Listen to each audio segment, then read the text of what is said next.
నీతి ఆయోగ్ ఇది government of ఇండియాలో ఒక పాలసీ డెసిషన్ బాడీ. ప్రధానమంత్రి అధ్యక్షులైతే వైస్ చైర్మన్గా నీతి ఆయోగ్ హెడ్ పనిచేస్తారు. వీళ్ళు ఫిజికల్ హెల్త్, మనమందరం హాస్పిటల్కి పోతే మన ఆరోగ్యాన్ని చెక్ చేసుకుంటాం, ఓవరాల్ చెకప్.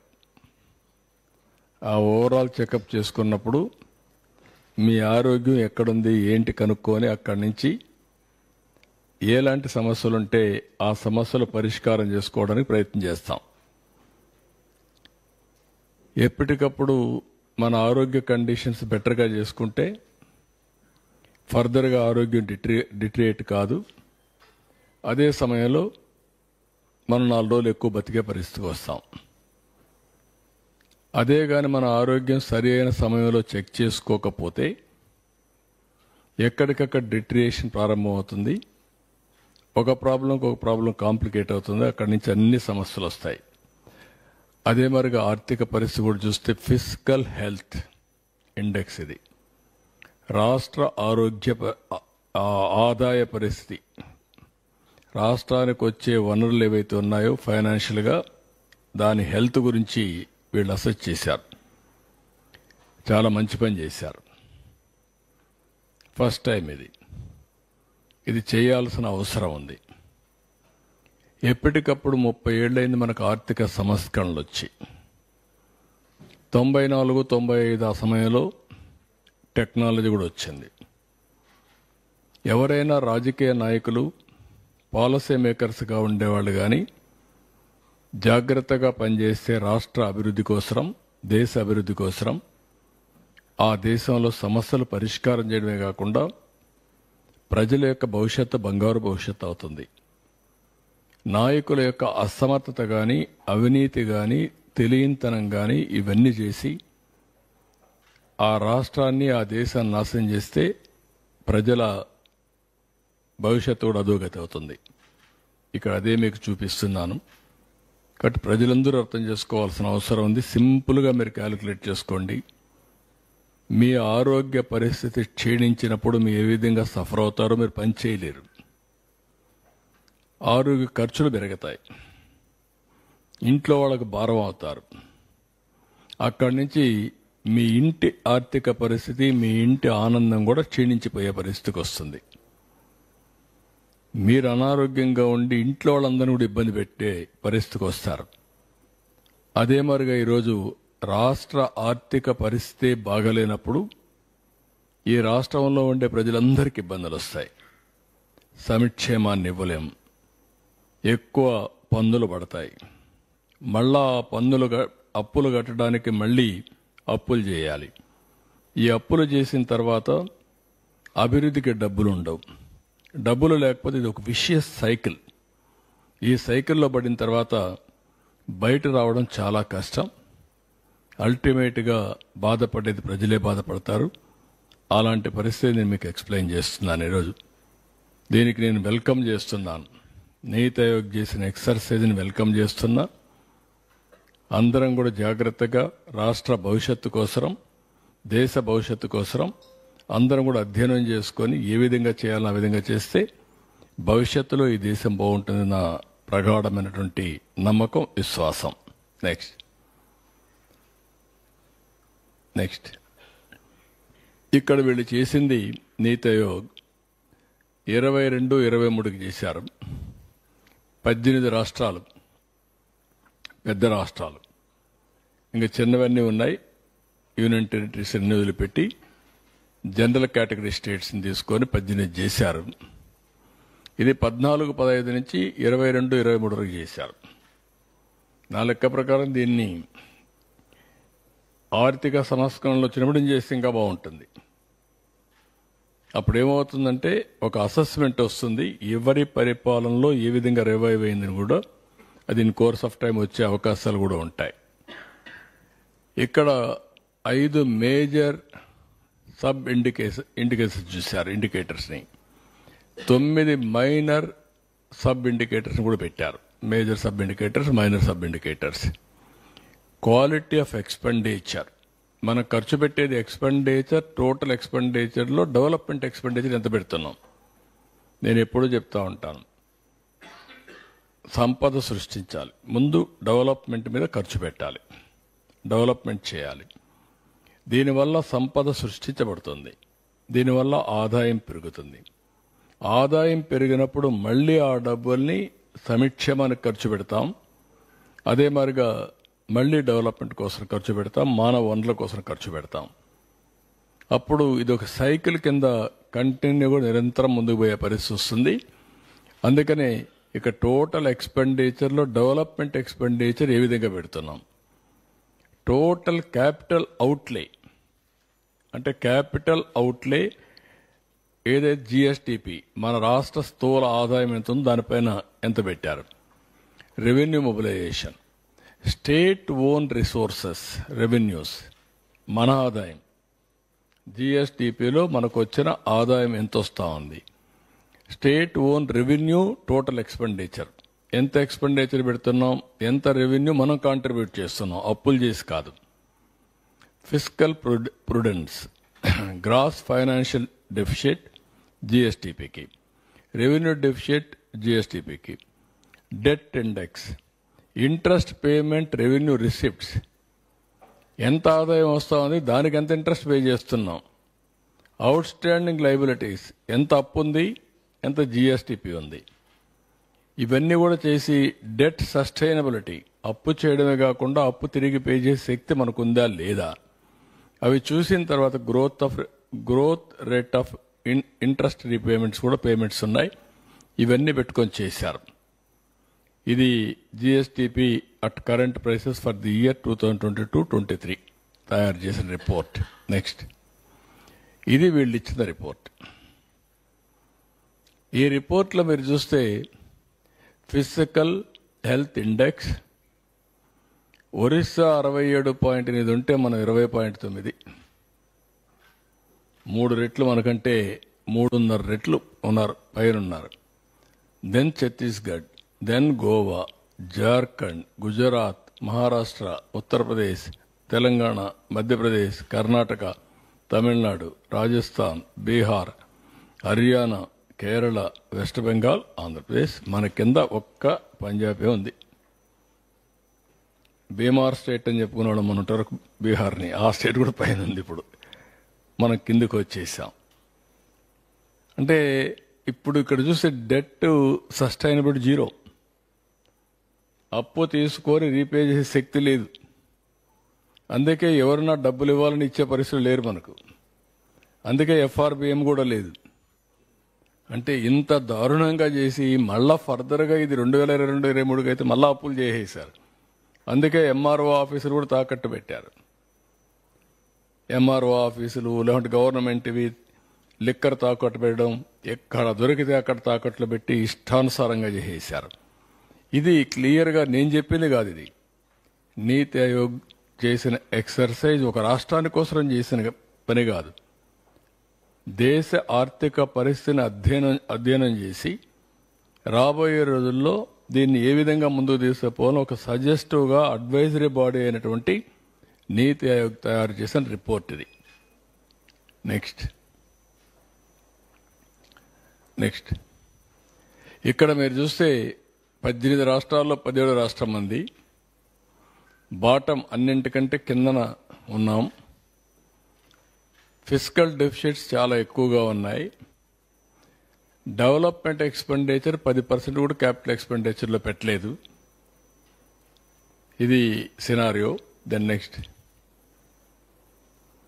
ఇక్కడ మీరు చూసినప్పుడు 18-19 క్యాపిటల్ ఎక్స్పెండిచర్ బాగా తగ్గిపోయింది. Social services and economic services సెక్టర్లో 84.3%, 60.1% రెస్పెక్టివ్లీ అనే క్యూములేటివ్ బేసిస్లో ఉండాలి. 18లో ఉంది. అలాంటిది ఇక్కడికి వస్తే పూర్తిగా 18 84.3% తగ్గిపోయింది. దిస్ సోషల్ సర్వీసెస్లో. ఎకనామిక్ సర్వీసెస్లో 60.1% తగ్గిపోయింది.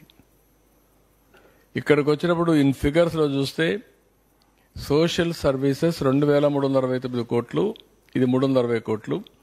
ఎకనామిక్ సర్వీసెస్ 16,691, 6,684, మొత్తం 19,061 పెడితే 7,044. ఇది కూడా ఆ రోజు బడ్జెట్. 14-19 లో బడ్జెట్. 19-24 ఎక్కువ బారోయింగ్స్, ఆదాయం పెరగడం, బడ్జెట్ ఫిగర్స్ పెరగడం అన్నీ వస్తాయి. దాంట్లో కూడా తగ్గి పెట్టారు. ఇక డెవలప్మెంట్ ఎక్స్పెండిచర్ అంటే social and economic services. Economic సర్వీస్లో agriculture, irrigation, industries, energy, transport, rural development ఇవన్నీ వస్తాయి. సోషల్ సర్వీస్లో social security, social security, welfare, education, health care ఇవన్నీ వస్తాయి. అంటే అందులో కూడా క్యాపిటల్ ఎక్స్పెండిచర్ పెడతాం. హెల్త్లో హాస్పిటల్స్ కడతాం, ఎడ్యుకేషన్లో స్కూల్ బిల్డింగ్స్ కడతాం, వెల్ఫేర్లో వచ్చే కొందికి సోషల్ వెల్ఫేర్ హాస్టల్స్ కడతాం.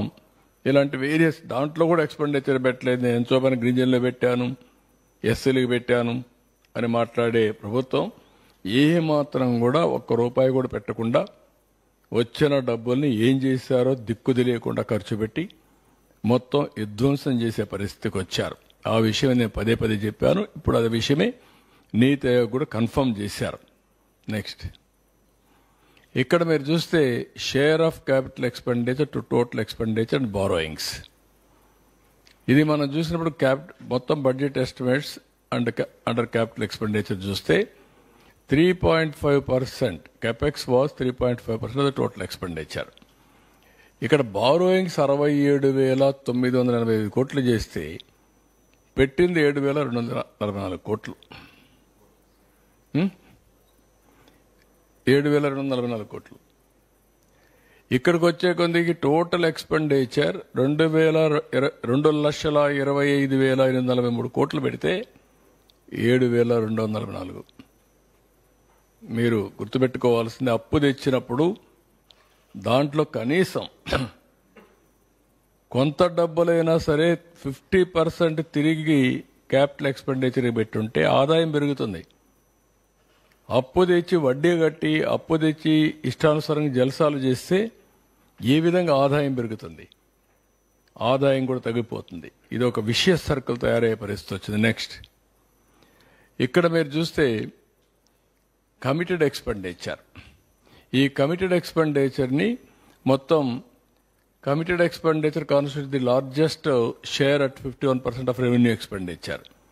Committed expenditure includes expenditure on salaries, pension, interest payment, administrative expenditure. ఇందులో committed expenditure increased at an average annual rate of 11.6% in last 5 years. బాగా పెరిగిపోయే పరిస్థితికి వచ్చింది. Committed expenditure as a percentage of the revenue receipts increased from 57.5% in 18-19 Telugudesham. 64.6% in 22-23. ఏం పెరిగింది ఇది?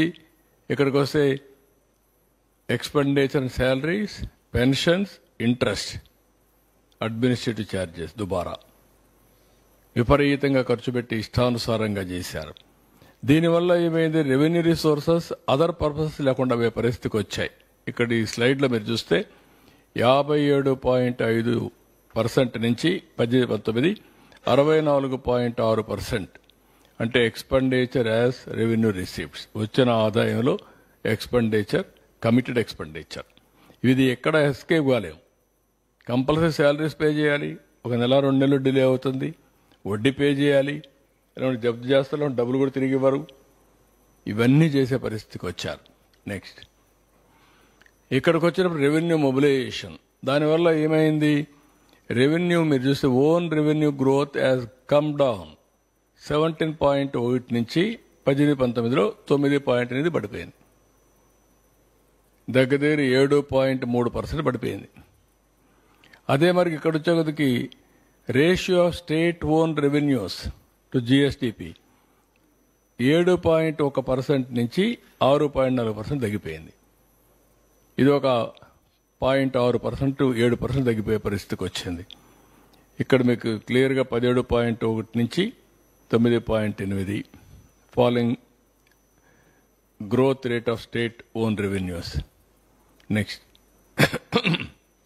ఇక్కడ మీరు చూస్తే public debt increase at average rate of 16.5, 18-19 నుంచి 22-23 వరకు 16.5% పబ్లిక్ డెట్ పెరిగింది, అప్పులు పెరిగిపోయినాయి. ఇంకొక పక్కన ఇంట్రెస్ట్ పేమెంట్ 15% పెరిగింది, సిఏజిఆర్ 10% పెరిగింది. ఇక్కడ ఈ స్టేజ్లో ఇక్కడ చూస్తే మీరు ఒకటి interest payment IP, revenue receipts RR 18-19, 21-22.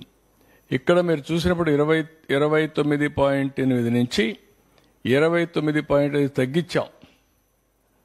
Bifurcation అయినప్పటి నుంచి తగ్గించుకుంటా వచ్చాం కొద్దిగా, ఎందుకంటే అప్పటికే ఇబ్బందులు ఉన్నాయి. అన్ని ఇబ్బందులున్నా ఏదో ఒకటి తగ్గించాలి, ఏదో ఒకటి చేయాలని చెప్పి డెట్ మేనేజ్మెంట్ తగ్గించుకుంటా వచ్చాం. జిఎస్టీపీకి ఇక్కడికి వచ్చి 33% పెరిగింది, అంటే 3.5% డెట్ పెరిగింది జిఎస్టీపీలో. అంటే క్రైసిస్ పోవడానికి ఏమేం దారి తీసాయని ఎక్స్ప్లెయిన్ చేస్తున్నాను. కిందన వచ్చే కొందికి ఇంట్రెస్ట్ పేమెంట్, ఇది రేట్ ఆఫ్, ఇంకొక పక్కన చూస్తే రెవెన్యూ రిసీప్ట్స్, ఇది ఒకసారి చూసినప్పుడు 13.5% నుంచి 13.4% తగ్గించాను. దాన్ని కూడా 0.1% తగ్గించుకుంటూ కంట్రోల్గా వచ్చాం. ఇక్కడికి వస్తే 16.2%, అంటే దగ్గర 2.8% ఇక్కడ పెరిగింది, అక్కడ 3.5% పెరిగింది. ఈ రెండు కూడా అన్సస్టైనబుల్గా వెళ్ళిపోయే పరిస్థితికి వచ్చింది. ఇవి కాకుండా వీళ్ళు బారో చేసిన ఆఫ్ ఎఫ్ఆర్బిఎం లేకుండా కార్పొరేషన్ ద్వారా బారో చేయడం, అప్పులని పెట్టేయడం, పేమెంట్లు ఇవ్వకుండా చేసేయడం 1,00,000 కోట్లు, ఇవన్నీ అవే నేను 7 వైట్ పేపర్స్ మీకు పబ్లిసైజ్ చేసింది. అస్తవ్యస్తంగా ఇప్పటికి కూడా దిక్కు తెలియని పరిస్థితి, వచ్చిన డబ్బులను డైవర్ట్ చేసేయడం, ఇవన్నీ చేశారు. నెక్స్ట్ ఇక్కడికి వచ్చినప్పుడు ఏ విధంగా జరిగిందనేది మీరు చూస్తే, zero debt sustainability, growth rate of interest payments equal to GSDP growth rate. Growth rate of interest payments equal to GSDP growth rate వస్తే అప్పటికి సస్టైనబిలిటీ ఉంటుంది, కాబట్టి ఇంకా బారో చేసే పరిస్థితిలో ఉండలేము. ఇక్కడ చూస్తే 22.7% డ్యూరింగ్ 14-15 నుంచి 18-19 వరకు ఉండేది మనకు. దాన్ని జీరో చేసేసారు 22-23కి వస్తే. ఏ విధంగా చేశారంటే high debt servicing, decrease in capital expenditure, no productive investments, reduced revenues, higher taxes, more borrowings, thereby vicious circle. నేను ఎన్నోసార్లు ఇదే చెప్పాను, Andhra Pradesh is going to become Sri Lanka అని. This is the vicious circle. ఒక మంచి రాష్ట్రాన్ని ఏ విధంగా ఇబ్బంది పెట్టారో మీరు చూస్తున్నారు. ఇక్కడ మీరు చూస్తే 22.7 జీరో తీసుకొచ్చేసారు. Debt sustainability. నెక్స్ట్ ఇక్కడికి వచ్చినప్పుడు ideal scenario for use of borrowings. ఎప్పుడైనా బారోయింగ్ చేయకపోతే ఏ ఎకానమీ అయినా, అమెరికన్ ఎకానమీ కూడా బారో చేస్తుంది. స్పెండింగ్ ఆన్ క్యాపిటల్ ఎక్స్పెండిచర్ పెడతాం. Increases productive investments in the state, increased revenue, lower taxes, lower borrowings. ఎప్పుడైతే ఎక్కువ పెట్టుబడులు పెడతామో ఆదాయం పెరుగుతుంది. ఆదాయం పెరిగినప్పుడు తక్కువ ట్యాక్స్లు వేస్తాం, అప్పుడు తక్కువ బారో చేస్తాం, ఇంట్రెస్ట్ తగ్గుతుంది. ఈ సైకిల్ కంటిన్యూ అయితే బెటర్ ఇది వస్తుంది. ఇక్కడికి వచ్చినప్పుడు మీరు చూస్తే క్యాపిటల్ ఎక్స్పెండిచర్ కెపాక్స్ 19-20 2.2 ఉంటే అప్పటికి కూడా వీరంతరం పెట్టుకుంటూ వస్తే 1.7కి వచ్చాం. అక్కడి నుంచి తగ్గిపోయి 0.5కి వచ్చేసారు. 0.5 కంటే ఇక్కడ చూస్తే 7,244 కోట్ల రూపాయలు ఖర్చు పెట్టారు 0.5 జిఎస్టిపిలో. 14-19లో 59.15% ఖర్చు పెడితే బారోడ్లో 100 రూపీస్లో 59.15 ఖర్చు పెడితే 19-24 వచ్చేందుకు 22.54 వారు spent on capital expenditure. Drastic reduction. దీనివల్ల నెక్స్ట్ మీరు చూస్తే ఫిగర్స్ మీరు చూసినప్పుడు 59.15% నుంచి 22.54% తగ్గించారు. ఇక్కడ మీరు 3,06,606 కోట్లు గవర్నమెంట్ డెట్, అప్పటికి 1,35,106 కోట్లు. క్యాపిటల్ ఎక్స్పెండిచర్ 79,913 కోట్లు, 1,35,000. ఇక్కడ ఖర్చు పెట్టింది 3,06,600 కోట్లు అయినప్పుడు 69,000 కోట్లు. దేర్బై మీరు డ్రాస్టిక్గా పడిపోయింది. డ్రాస్టిక్గా పడిపోయినప్పుడు సైకిల్లో డెట్ ట్రాప్లో పడిపోయే పరిస్థితికి వచ్చాం.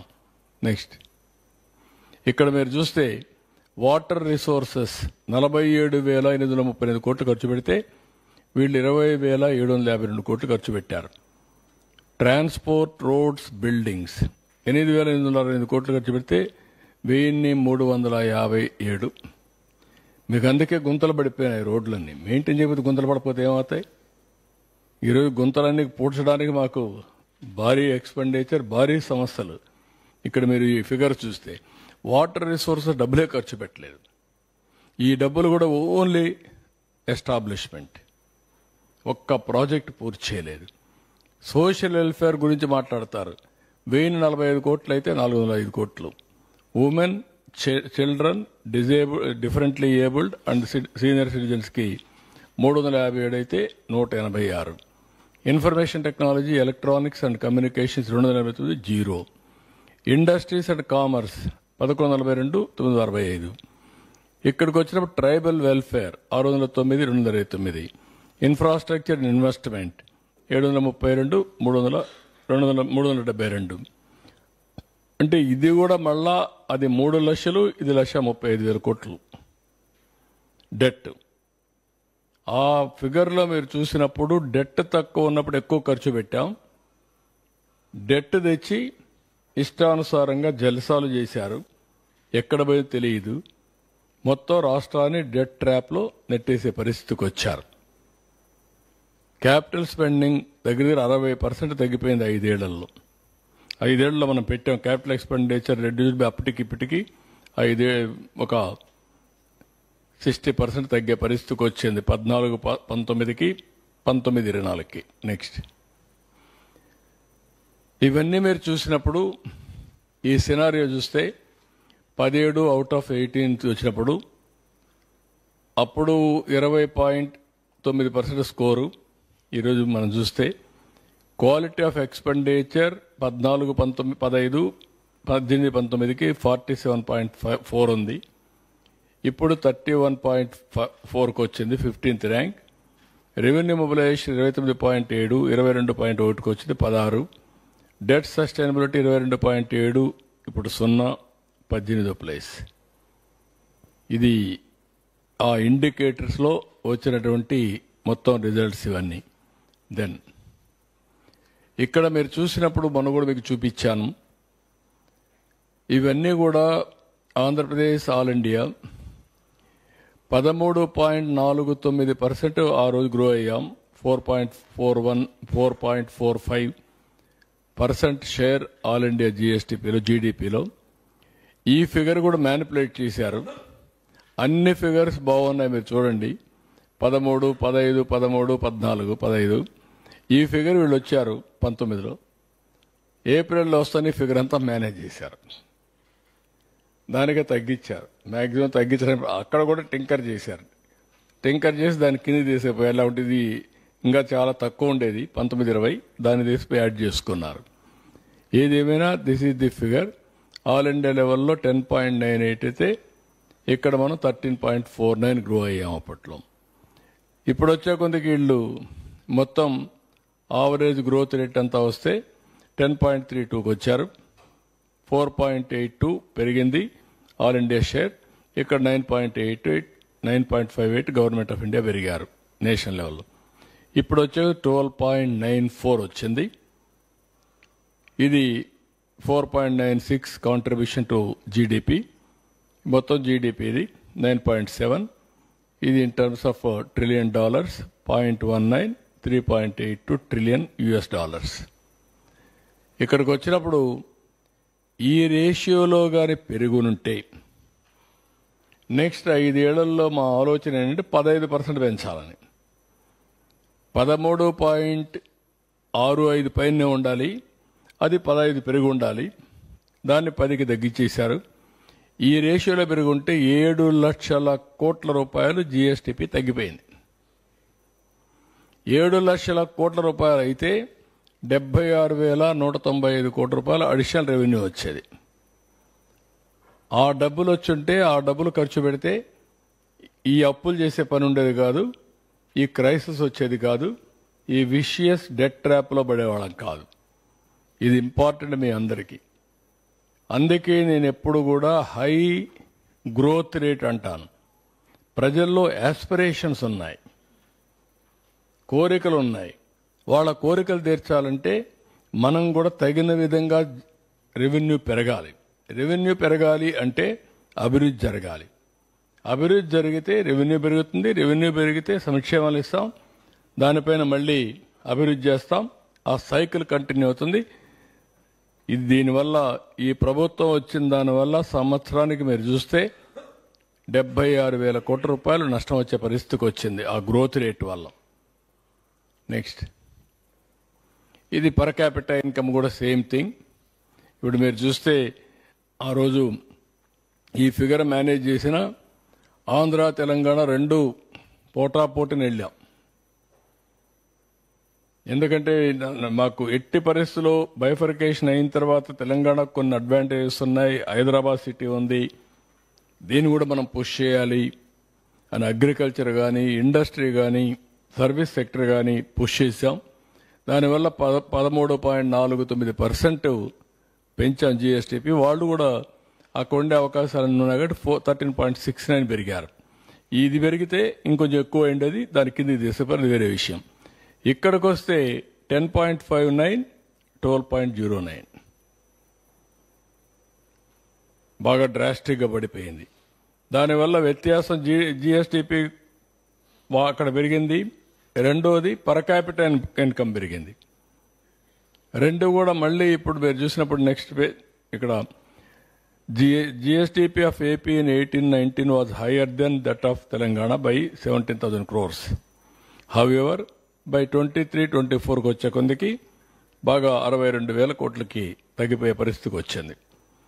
17,000 కోట్లు అయ్యరుండి 62,000 కోట్లు తగ్గే కొందికి పర్ క్యాపిటల్ ఇన్కమ్ డ్రాస్టిక్గా తగ్గిపోయే పరిస్థితికి వచ్చింది. Next page. ఇక్కడ మీరు చూసినట్టు పర్ క్యాపిటల్ ఇన్కంలో 1,93,903 విభజన అప్పుడు 1,24,104. ఇక్కడికి వచ్చినప్పుడు 1,54,031, 2,09,848. ఈరోజు మీరు చూస్తే 2,42,479, ఇది 3,56,564.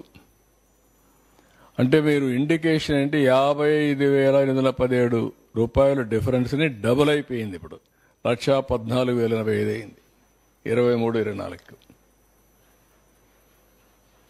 అంటే ఏ విధంగా వ్యత్యాసం పెరిగిపోయింది అనడానికి ఇది ఒక ఉదాహరణ. ఏ విధంగా వెనకబడిపోతున్నాం అనేదానికి ఒక ఉదాహరణ. స్పెండింగ్ కెపాసిటీ తగ్గింది, అప్పులు పెరిగాయి, మొత్తం ప్రజల ఆదాయం పెరిగింది, పర్చేసింగ్ కెపాసిటీ తగ్గిపోయే పరిస్థితికి వచ్చింది. వేరియస్ విషయస్ సర్కిల్లో రాష్ట్రం దెబ్బతినే పరిస్థితికి వచ్చింది. నెక్స్ట్,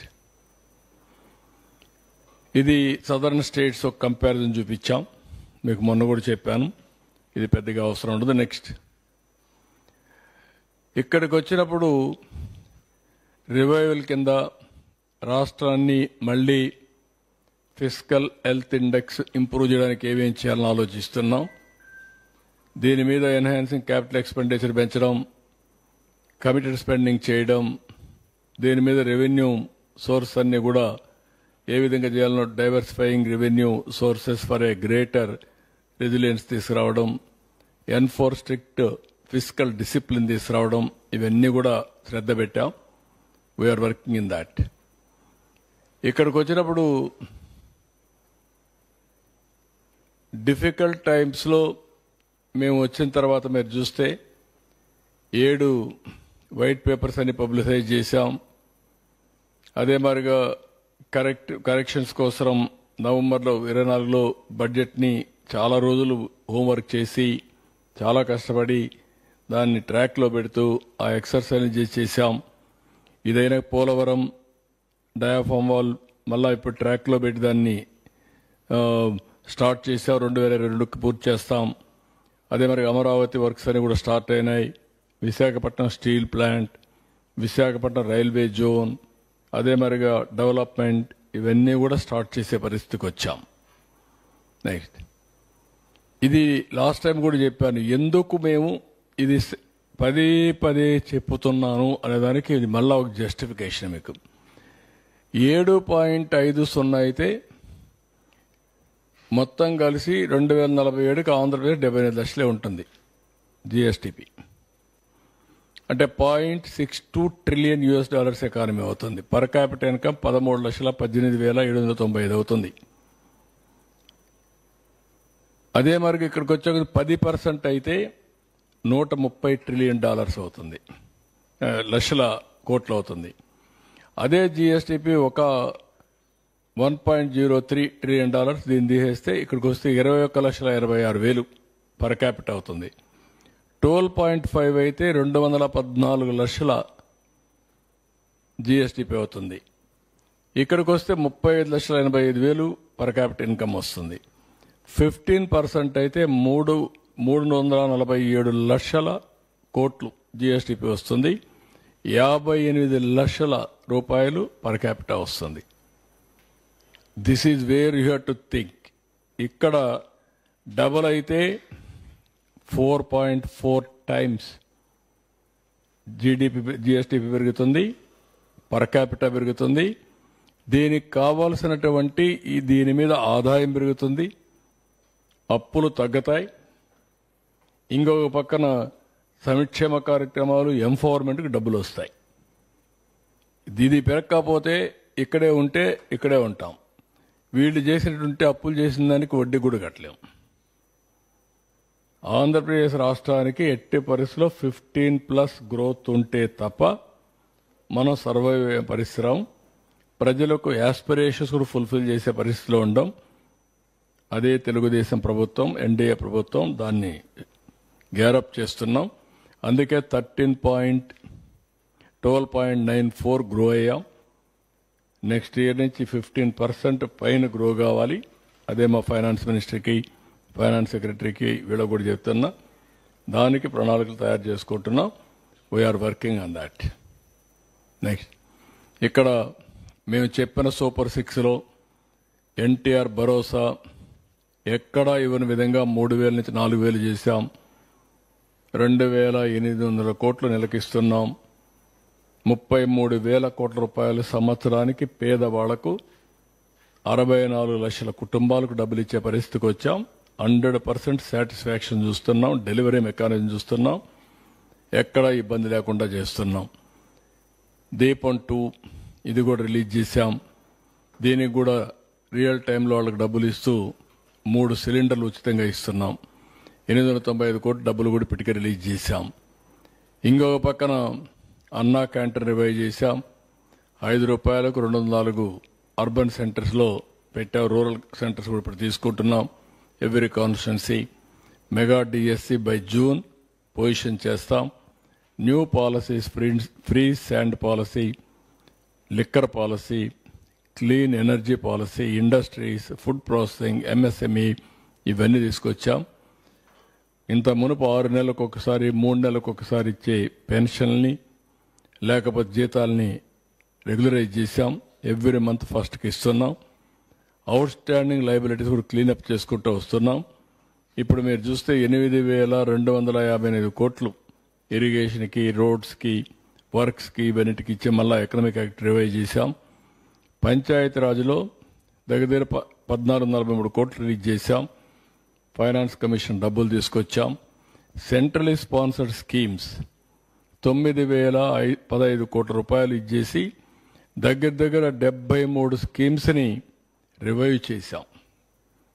మనం అందరం అర్థం చేసుకోవాల్సింది, కేంద్రం 90-10 ఇస్తారు, 50-50 ఇస్తారు, 60-40 ఇస్తారు, కొన్ని 45-55 ఇస్తారు. వాళ్ళు ఇచ్చేది గ్రాంట్ ఇస్తారు. ఆ గ్రాంట్ కూడా తీసుకొని మనం కూడా మ్యాచింగ్ ఇచ్చి ముందుకు పోకపోతే డెవలప్మెంట్ జరగదు. క్యాపిటల్ ఎక్స్పెండిచర్కి వాళ్ళ డబ్బులు మన డబ్బులు కలిసి ఖర్చు పెట్టడం, వెల్ఫేర్లో వాళ్ళు ఇచ్చేది కూడా తీసుకొని మనం కూడా తీసుకెళ్లడం, ఈ రెండు బ్యాలెన్స్ చేయాలి, మ్యాచింగ్ చేయాలి. అప్పుడే అవుతుంది. అన్నీ కూడా ఇది చేస్తే మొత్తం స్ట్రీమ్ లైన్ చేస్తున్నాం. ఇప్పుడు మీరు చూస్తే 22,252 కోట్లు ఇప్పటికే లయబిలిటీస్ అన్ని క్లియర్ చేశాం. ఇవన్నీ క్లియర్ చేసిన తర్వాత ఇంకా చాలా ఉన్నాయి. అంటే వీళ్ళు చేసిన అప్పులు వల్ల ఎఫ్ఆర్బిఎం పర్మిట్ చేయదు, అప్పులు తేలేం. అదే మరిగా ఫైనాన్స్ కమిషన్ డబ్బులు కూడా నెక్స్ట్ ఇయర్కి వచ్చే డబ్బులు కూడా డ్రా చేసుకుని వెళ్ళిపోయారు. ఆ దొంగలు చేసినట్టు ఎప్పుడు నేను ఊహించలేదు. నేనేదో డబ్బులు వస్తాయని మా ఫైనాన్స్ సెక్రటరీ చెప్పి నెక్స్ట్ ఇయర్ ఫైనాన్స్ ఇది ఉంది కదా, కమిషన్ డబ్బులు వస్తాయి చూడమంటే అవి కూడా డ్రా చేసేసారని చెప్పి చావు కబురు చల్లగా చెప్పే పరిస్థితికి వచ్చాడు. అంటే ఈ విధంగా ఏ గవర్నమెంట్ కూడా చేయదు. ఎప్పుడో రావాల్సిన డబ్బులు ముందుగానే ఏదో చెప్పేసి మ్యానిపులేట్ చేసి తీసుకొచ్చే పరిస్థితికి వచ్చారు. దెన్ నెక్స్ట్ ఇక్కడ ఎన్టీపీసీ ఇవన్నీ కూడా నేను మీకు మొన్న కూడా చెప్పాను. ఎన్టీపీసీ గ్రీన్ ఎనర్జీ లిమిటెడ్ 1,85,000 కోట్లు, ఆర్సలార్ మిత్తల్ స్టీల్ కంపెనీ 1,35,000 కోట్లు, NHPC and Genco 1 lakh crores, ఇది బీపీసీఎల్ 96,000 కోట్లు, రిలయన్స్ 65, ఎల్జీ పాలిమ్ ఎలక్ట్రానిక్స్ 5,000 కోట్లు, టీసీఎస్ చాలా వరకు ఇన్వెస్ట్మెంట్ పెడుతున్నారు. 10,000 సీట్లు ఇంకా చాలా పెడుతున్నారు. అదే మరి సోలార్ ఇది ఎస్ఏఈఎల్ సోలార్ వీళ్ళు 1,708 కోట్లు, ఇంకొక ప్రాజెక్ట్ వచ్చి 1,708 కోట్లు, టాటా పవర్ వచ్చి 2,000 కోట్లు, నెక్స్ట్ గ్రీన్కో 16,500, అస్తా green energy ventures 8,240, Ecoren 4,435, Ecoren 3,100, Hero Future 2,000, clean renewal energy 2,000, Tata power renewal energy 2,000, action టెస్సా ఇవన్నీ కలిపితే 6,300,568 కోట్లు, 6.5 lakh crores as on today ఒక అవగాహనకు వచ్చాం. ఇంకా దీనివల్ల 4,10,000 ఉద్యోగాలు వస్తాయి. మేము అనుకున్న ప్రకారం ఇంకా గూగుల్ కానీ అదే మరిగా గ్రీన్ ఎనర్జీ కానీ అదర్ ఇన్వెస్ట్మెంట్స్ వచ్చే పరిస్థితి ఉంది. అవన్నీ వస్తే ఒక 10 లక్షల కోట్ల వరకు మనం గ్రౌండ్ చేసే పరిస్థితి తొందరలోనే వస్తుంది. అది చేసి ఒక 6-7 లక్షల ఉద్యోగాలు వస్తాయి. ఇవి కాకుండా ఎంప్లాయ్మెంట్ కోసం మేము చెప్పిన 20 లక్షల ఉద్యోగాల కోసం వీఆర్ వర్కింగ్ ఆన్ దాట్. ఇక్కడికి వచ్చినప్పుడు నెక్స్ట్ నేను చాలాసార్లు ప్రజలందరికీ ఒకటే చెప్పాను, మేము ఊహించిన దానికంటే ఎక్కువ డ్యామేజ్ జరిగింది రాష్ట్రానికి.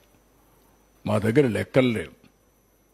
ఆ రోజు మేము బయట పేపర్లో వచ్చేటివి, మాకుండే అవగాహన, వీళ్ళు చేసే వ్యవహారాలు, ఆ రోజు కూడా ఎక్కడ ఇన్ఫర్మేషన్ కూడా రాకుండా, జీవోలు కూడా ఏవి ఆన్లైన్లో పెట్టకుండా, కోర్టు చెప్పినా కూడా ఇవ్వకపోతే మేము ఎప్పటికప్పుడు అనలైజ్ చేసి ఒక ప్రజల్ని ఎడ్యుకేట్ చేశాం.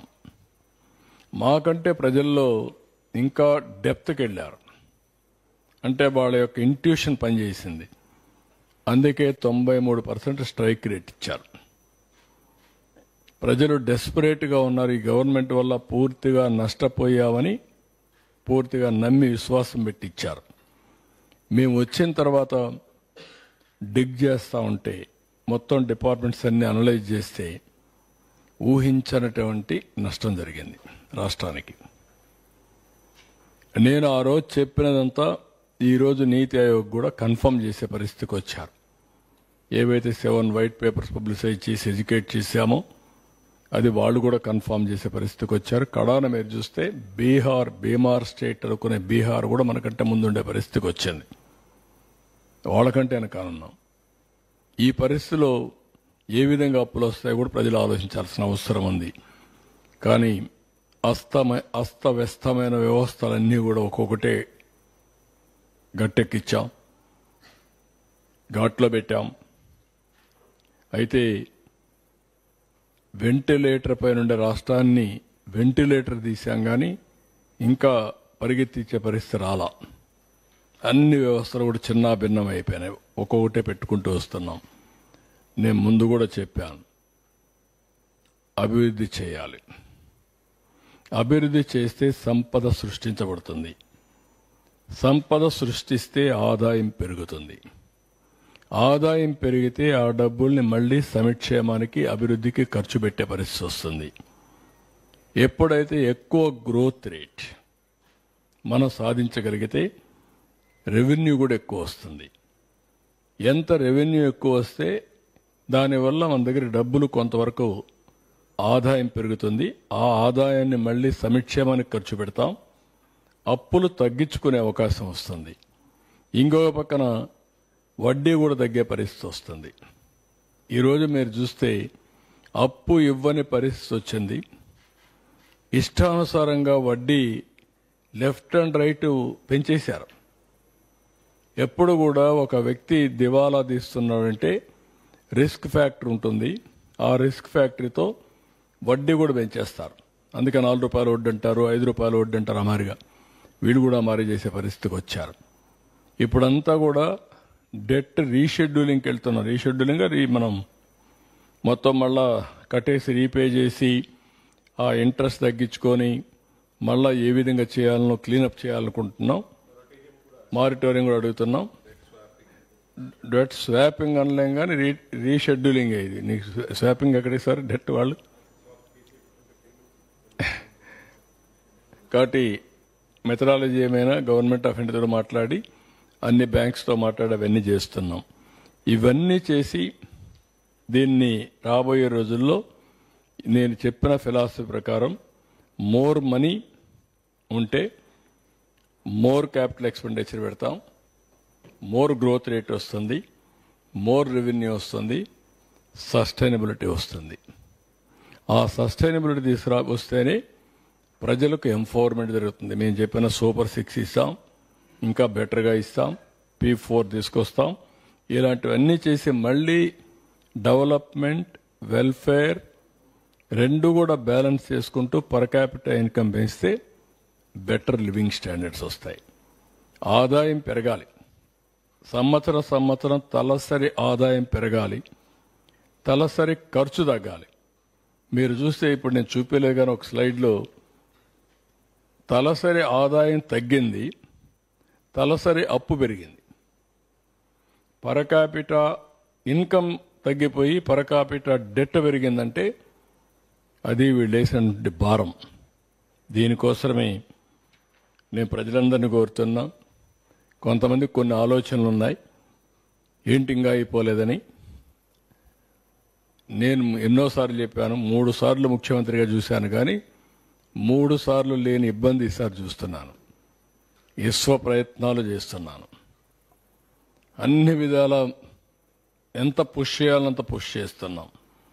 కానీ ఇప్పటికి కూడా ఇంకా పూర్తిగా కంట్రోల్లోకి తెచ్చే పరిస్థితి రాలేదు. తీసుకొచ్చి దీన్ని మళ్ళీ ఘాట్లో పెట్టి ఏదైతే ప్రజలందరికీ ఒకటే కొంచెం లేట్ అవుతుంది. ఎందుకంటే మనకు ఆ ఫ్లెక్సిబిలిటీ లేదు. గవర్నమెంట్ ఆఫ్ ఇండియా కూడా ఆదుకోబడ్డారు కాబట్టి కొంతవరకు మనం వెసులుబాటు వచ్చింది. వాళ్ళు కూడా ఆదుకోకపోతే అమరావతి స్టార్ట్ అయ్యేది కాదు, పోలవరం స్టార్ట్ అయ్యేది కాదు, విశాఖపట్నం స్టీల్ ప్లాంట్ వచ్చేది రివైవ్ అయ్యేది కాదు. లేకపోతే కొంతవరకు వాళ్ళు ఇచ్చినటువంటి డబ్బులన్నీ తీసుకొచ్చి ఈ అప్పులన్నీ ఇవన్నీ కూడా మళ్ళా స్కీమ్స్ అన్ని రివైవ్ చేసి మనం ముందుకు పోతున్నాం. ఈ 4 సంవత్సరాలు జరిగిన ఫలితాలు, ఈ సంవత్సరం ఆదాయం కూడా వచ్చే పరిస్థితి లేదు. రాష్ట్రానికి వచ్చే ఇన్కమ్ కూడా తగ్గిపోయే పరిస్థితికి వచ్చింది. దాన్ని కూడా స్ట్రీమ్లైన్ చేస్తున్నాం. ఇవన్నీ స్ట్రీమ్లైన్ చేస్తే సెట్ చేసి ఒకటే హామీ ఇస్తున్న ప్రజలందరికీ, ఈరోజు రివైవల్లో ఉన్నాం, తప్పకుండా చేస్తాం. చేసిన తర్వాత సంపద పెంచుతాం, పెరుగుతుంది. పెరిగిన సంపద వల్ల ఆదాయం పెరుగుతుంది. ఏది చేసినా ఈ బెనిఫిట్ అంతా ఈ రాష్ట్రానికే వస్తుంది, ఈ ప్రజలకే వస్తుంది. చెప్పిన హామీలను నిలబెట్టుకోవడమే కాకుండా ఇంకా మెరుగైన పాలన ఇస్తాం. అందుకే నేను పదే చెప్పాను, ఒక సుస్థిరమైన పాలన ఉండాలి, ఒక సమర్థవంతమైన పాలన ఉండాలి. 2019 తెలుగుదేశం పార్టీ గెలిచి 13.5-15% కానీ గ్రోత్ వచ్చుంటే మనకి ఇబ్బందులు వచ్చేటివి కాదు. ఆ రోజు నిర్ణయం రాష్ట్రానికి ఇబ్బంది కలిగించే పరిస్థితి వచ్చేది. ఏది ఏమైనా నేను ఇవన్నీ పదే పదే ఎందుకు చెప్తున్నానంటే, రోజు రోజుకి నేను ఏదైతే ఆ రోజు చెప్పానో అవన్నీ అందరూ కన్ఫర్మ్ చేసే పరిస్థితికి వచ్చారు. నేను ఢిల్లీకి పోయినప్పుడు కూడా మీకు ఎన్నేళ్ళు పడుతుంది, మీరు రికవర్ అవుతారా, మీరు బయటపడతారా, ఏమంటే రాష్ట్రం ఏమవుతుంది అని అడిగే పరిస్థితికి వచ్చారు. కాబట్టి ఇవన్నీ కూడా మీ ద్వారా రాష్ట్ర ప్రజలందరికీ విజ్ఞప్తి చేస్తున్నా. ఇది అందరూ అర్థం చేసుకోవాల్సింది. మనం హాస్పిటల్ పోయినప్పుడు సర్ప్రైజ్గా మనం పోయేసి ఆరోగ్యాన్ని ఒకసారి మెడికల్ చెకప్ ఓవరాల్గా చేసుకుంటే ఇలాంటివి ఏవి ఒక పేషెంట్గా ఉన్న వ్యక్తి హాస్పిటల్కి పోతే ఒకసారి మనం హాస్పిటల్కి పోతాం, ఇమ్మీడియట్గా స్టంట్ వేయాలంటారు, లేదంటే ఇమ్మీడియట్గా మేజర్ ఆపరేషన్ చేయాలంటారు. ఆ పరిస్థితికి వచ్చాం మనం ఇక్కడ. That is where we're. దీన్ని రివైవ్ చేస్తాం, స్ట్రీమ్ లైన్ చేస్తాం. సార్, ఇక్కడ డెప్ట్ గురించి మాట్లాడినప్పుడు ఇందాక మీరు చెప్పిన దాంట్లో 3 lakhs సంథింగ్ ఉంది సార్. నేను ఫిగర్స్ కరెక్ట్గా రాసుకోలేదు. అవి కేవలం గవర్నమెంట్ బారోవింగ్స్ అయినా, గవర్నమెంట్ కార్పొరేషన్స్ ఇవి ఉన్నాయి కదా, అవి క్యాలిక్యులేట్ చేయలేదా? ఎట్లా అది ఆ కంక్లూజన్ ఎట్లా వచ్చింది చెప్పగలరా? అవి కూడా ఉన్నాయి. అవి కూడా ఇది వీళ్ళు లెక్కేసింది గవర్నమెంట్ బారోయింగ్స్ అవన్నీ ఇచ్చారు, నీతి ఆయోగ్ చేసింది.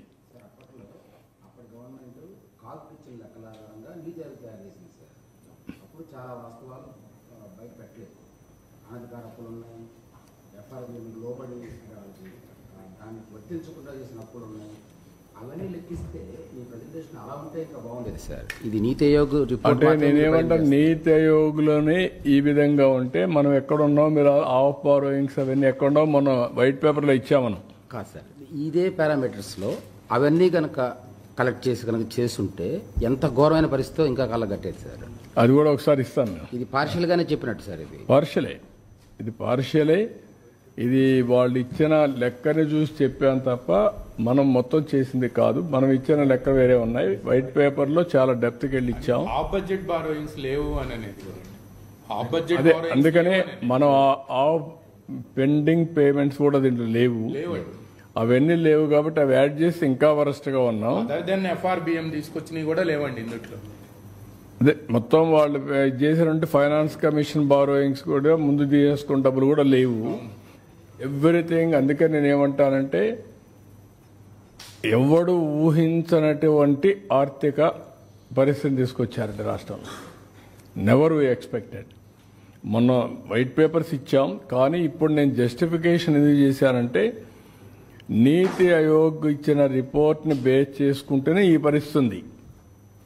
నీతి ఆయోగ్ ఓన్లీ వాళ్ళు ఇచ్చిన లెక్క ప్రకారమే చేశారు. వాళ్ళు ఎఫ్ఆర్బిఎంలో వచ్చినట్టు చేశారు తప్ప మిగిలిన లెక్కలు వాళ్ళు చేయలేదు. అది చేసి ఆఫ్ బారోయింగ్ కానీ, లేకపోతే ఏదైతే అప్పులు ఇప్పుడు ఉన్నటువంటి అవుట్ స్టాండింగ్ బిల్స్ కానీ ఇవన్నీ చూస్తే ఎక్కడికి వెళ్ళిపోతాయి. అదే సమయంలో వీళ్ళు గవర్నమెంట్ ఆఫ్ ఇండియా ఇచ్చిన డబ్బులు కూడా ప్రోగ్రామ్స్కి ఇచ్చిన డబ్బులు డైవర్ట్ చేసేసి యూసీసీ ఇవ్వకపోతే మేము ఢిల్లీకి పోతే మేము వాళ్ళని అడిగితే వాళ్ళు ఒక విష్ లిస్ట్ ఇచ్చేవాళ్ళు. మీరు అడుగుతున్నారు, బాగానే ఉంది, మీ కథ ఏంటి చెప్పండి, ఎట్లా ఇస్తాం మీకు డబ్బులు, ముందు 500 కోట్లు ఇచ్చాను లెక్క చెప్పండి, 3000 కోట్లు ఇచ్చాను లెక్క చెప్పండి అంటే ఇది ఎత్తుక్కుంటే ఆ డబ్బులు డైవర్ట్ చేసేసారు. దానికి డబ్బులు ఖర్చు పెట్టి యూసీలు ఇచ్చి ఇప్పుడిప్పుడు 73 డిపార్ట్మెంట్ రెగ్యులరైజ్ చేశాం. That is another problem. ఇంకా 10 దాకా ఉన్నాయి. మా దగ్గర డబ్బులు లేవు, ఇంకా ఏదో అవస్థపడుతున్నాం దానికి. ఎన్ని ఉన్నాయి? ఇంకా 10 ఉన్నాయా? 94లో 73, ఇంకా 21 ఉన్నాయి. సార్, ఇంకొకటి, ఇప్పుడు డెప్ట్స్ ఇది ఒకటి అనుకోండి. రెండోది, మీరు క్యాపెక్స్ డిస్కస్ చేసినప్పుడు capital expenditure, even social service expenditure కూడా డిక్లైన్ అయిందని చెప్పారు. లాస్ట్ 5 yearsలో గవర్నమెంట్ క్లైమ్ దట్, ఎవరున్నా గవర్నమెంట్ చెప్పింది మేము అడగాల, మాకు తెలిసింది అంతే ఉంటుంది. నాడు నేడు ప్రోగ్రాంలో ఎడ్యుకేషన్ హెల్త్ సెక్టర్ కింద స్పెండింగ్ జరిగింది అనేది government claim last 5 years. So దాని మీద ఖర్చు జరిగినా మీకు క్యాపిటల్ సర్వీసెస్ ఎక్స్పెండిచర్ కనిపించాలి. అక్కడ ఎందుకు తగ్గింది అది కొంచెం ఎక్స్ప్లెయిన్ చేయండి సార్. అంటే మనకు 5 సంవత్సరాల్లో అంటే దానికి బిల్స్ వాళ్ళు పే చేయాలి, అంటే వాళ్ళు ఖర్చు పెట్టారు కానీ కొంత పెట్టి కొంత బిల్స్ పే చేయాల, అప్పు పెట్టేసి వెళ్ళిపోయారు కొన్ని. ఇప్పుడు 1 లక్ష కోట్ల అప్పు ఉంది, ఆ 1 లక్ష కోట్లు ఇవి కూడా ఉన్నాయి. కాంట్రాక్టర్స్కి ఇవ్వాల్సిన డబ్బులన్నీ పెండింగ్ ఉన్నాయి, అవుట్ స్టాండింగ్ బిల్స్ అన్ని పెండింగ్ ఉన్నాయి. ఇప్పుడు మేము హాస్పిటల్స్ కడతా ఉన్నారు, ఫౌండేషన్ వేసారు, కొన్ని బిల్డింగ్స్ కట్టారు, డబ్బులు పే చేయలేదు, వెళ్ళిపోయారు. హాస్పిటల్ కూడా ఇలా సో ఇప్పుడు మీరు క్లియర్ చేయరా డ్యూస్ అన్ని? చేయాలి కదా, చేయకపోతే ఏమవుతుంది, అదే కదా బాధ. ఒకటేసారి చేయాలంటే ఎక్కడ ఉన్నాయి? Sir, as of now, ఒక 2-3 వేల కోట్లు వస్తుంది, రఫ్గా 2000 crores వస్తుంది. ఆ 2,000 కోట్లు కూడా ఎక్కువ. ఇప్పుడు ఆ పరిస్థితికి వచ్చాం. Every pie we want to save. sir, as of now, what is our current outstanding debt, sir? Despite whatever we have so far, completed, what is still our current outstanding debt? Number one. Number two question is, you've said how several funds had been diverted as well. Any kind of action that will be taken from the NDA government? అంటే ఎప్పటికప్పుడు చెప్తున్నాం, ఏదైతే out standing bills అన్ని 9,75,000 కోట్లు మొత్తం out standing debt కానీ offline online plus liabilities అన్నీ కలిపి 9,75,000 కోట్లు ఉన్నాయి. ఇప్పుడు ఇవన్నీ కూడా ఇప్పుడు ఎక్కడికక్కడ పే చేయకపోతే ఎవరు వదిలిపెట్టే పరిస్థితిలో ఉండరు. వీళ్ళంతా కోర్టుకు పోతున్నారు. మొన్న మీరు చూశారు, ఒకరు కోర్టుకు పోయి లేనిపోని అనౌన్స్ చేశారు, ఆంధ్రప్రదేశ్ అంతా కూడా డిఫాల్ట్ అయింది అనౌన్స్ చేసి ఎప్పుడో తీసుకున్న అప్పులు కూడా దానికి కూడా మళ్ళీ, ఎందుకంటే వన్స్ క్రెడిబిలిటీ పోతే రేటింగ్ పడిపోతుంది, రేటింగ్ పడిపోతే అప్పులు ఇవ్వరు, అప్పులు ఇవ్వకుండా ఇచ్చేవాడు కూడా ఇంట్రెస్ట్ పెంచుతారు, బ్యాడ్ స్టేట్ కింద పెట్టేస్తారు, దాని మీద కూడా క్రెడిట్ వర్తీనెస్ పోతుంది. So we're fighting on that. మళ్ళీ కొంతమంది కోర్టులు పోయి డైరెక్షన్లు తీస్తున్నారు, దానిపైన కూడా ఏం చేయాలని వర్కౌట్ చేసుకుంటూ ముందుకెళ్లే పరిస్థితిలో ఉన్నాం. సార్ ఈ 9 లక్షల కోట్లు అనే వాటికి ఇంకా అన్నిటికీ కూడా ఇంకా బిల్స్ పెట్టలేదు కదా సార్, ఇంకా అన్నిటికీ పెట్టలేదు కదా, కార్పొరేషన్లు కానీ వీటికి సంబంధించిన కూడా ఇంకా ఇవ్వలేదు కదా? లేదు, ఇంకా ఉన్నాయి. అంటే 9,75,000 కోట్లు మా వాళ్ళు ఎస్టాబ్లిష్ చేసింది యాజ్ ఆన్ టుడే రఫ్గా. ఇంకేదైనా వస్తే కొద్దిగా రావచ్చు, కానీ ఇప్పటికైతే అదే. ఇందులో ఏపీ ఫైనాన్స్ కార్పొరేషన్ అనే వాళ్ళు క్రియేట్ చేసి అన్ని గవర్నమెంట్ ఏజెన్సీల దగ్గర ఉన్న డబ్బులన్నీ తీసుకొని ఖర్చు పెట్టేశారు సార్. అవి కూడా కలిపాయి, కలిపారు, ఫైనాన్షియల్ సర్వీసెస్ తీసుకొని పెట్టారు. Sir total diversion of funds అన్ని కూడా కలిపారు దీంట్లో. Sir total diversion of funds under different heads and total figure ఏమన్నా?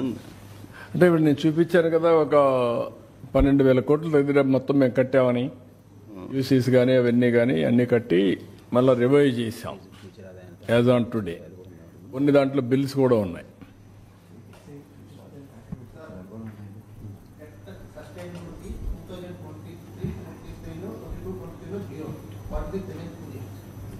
ప్రజెంట్ కూడా జీరోనే, ఇంకా దాన్ని రివైజ్ చేయాలి ఇప్పుడు. అందుకనే ఫ్లెక్సిబిలిటీ లేకుండా చేశారని చెప్పాను కదా సార్. ఏ పారామీటర్ అంటే దానికి ఏమేమి పారామీటర్స్ చూస్తున్నారు జీరో అనే కంక్లూజన్కి రావడానికి? చెప్పా కదా, ఒక లాస్ట్ స్లైడ్కి వెళ్ళు, అక్కడ ఎంత అయితే మనం ఇంట్రెస్ట్ పేమెంట్ చేస్తామో రెవెన్యూ ఈక్వల్ అయితే చూపించే. బ్యాక్ వెళ్ళు, ఆ స్లైడ్ లో back back back interest payment increases more than ఇంకా back back back back back back back ఇది మీరు చూస్తే growth rate of interest payments equal to GSDP growth rate. More than దానికంటే ఇది పెరిగిపోతాయి. జిఎస్టిపి కంటే ఇంట్రెస్ట్ ఎక్కువ పెరిగిపోయింది అనుకోండి, అయిపోయింది. ఇంకా అప్పు ఇచ్చేవాళ్ళు ఉండరు. అంటే జిఎస్టిపి వల్ల మీకు సపోజ్ ఈసారి జిఎస్టిపి పెరిగింది 12%, 12.94.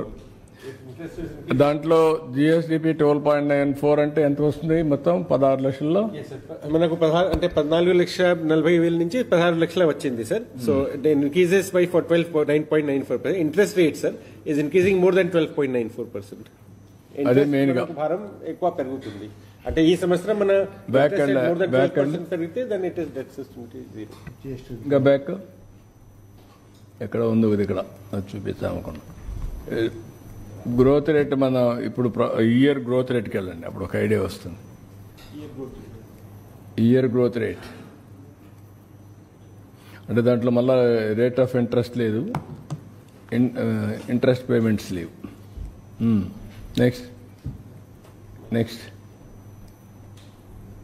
నెక్స్ట్ నెక్స్ట్ నెక్స్ట్ మళ్ళీ మొదటికి వచ్చా, లాస్ట్కి పోవాలి. ఓకే, అక్కడ మీకు ఏదైతే మనకు ఎవ్రీ ఇయర్ లాస్ట్ ఇయర్ కంటే ఈ ఇయర్ 12.94% గ్రోత్ రేట్ పెరిగింది. అంటే 14,50,000 నుంచి 1,20,000 30,000 కోట్లు పెరిగింది.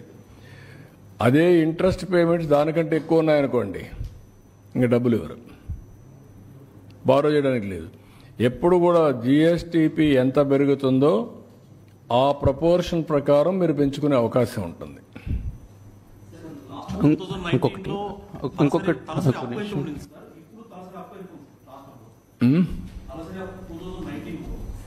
ఒక స్లైడ్ ఉంది, ఆ స్లైడ్ ఉందా? He is asking about per capital డెప్ట్. ఉంది, అది కూడా ఉంది, ఒక స్లైడ్ ఉంది, కానీ ఇక్కడ ఉందో లేదో తెలియదు నాకు, మా వాళ్ళు చేశారు. ఇంకెన్ని నేను పెట్టుకోవాలి, మీతో పెట్టుకోవాలా, ప్రజలకు పెట్టుకోవాలా, ఇంటలెక్చువల్ పెట్టుకోవాలా, ఎప్పటికప్పుడు ఎడ్యుకేట్ చేయాలా. తలసరి అప్పు ఉంది, తలసరి ఆదాయం కూడా ఉంది. అప్పే సార్ ఇంకొకటి జిహెచ్డిపి గ్రోత్ రేట్ సార్ ఇక్కడ సాంశరావు జిహెచ్డిపి గ్రోత్ రేట్ చూసినప్పుడు 19, 20, 21 ఫైనాన్షియల్ ఇయర్స్లో 5% కనిపించింది ఇప్పుడు స్లైడ్లో. ఆ తర్వాత సమ్వేర్ 15 కనిపించింది 2 years. ఆ తర్వాత మళ్ళీ డౌన్ అయింది. అవుట్ ఆఫ్ 5 years 2 years నుంచి చాలా వరకు కోవిడ్ ప్రాబ్లమ్స్ అనేది క్లెయిమ్ చేసింది, అన్ని గవర్నమెంట్లు క్లెయిమ్ చేసినప్పుడు. దాని ఇంపాక్ట్ ఉన్నప్పటికీ 13% అది someone can you show that slide sir?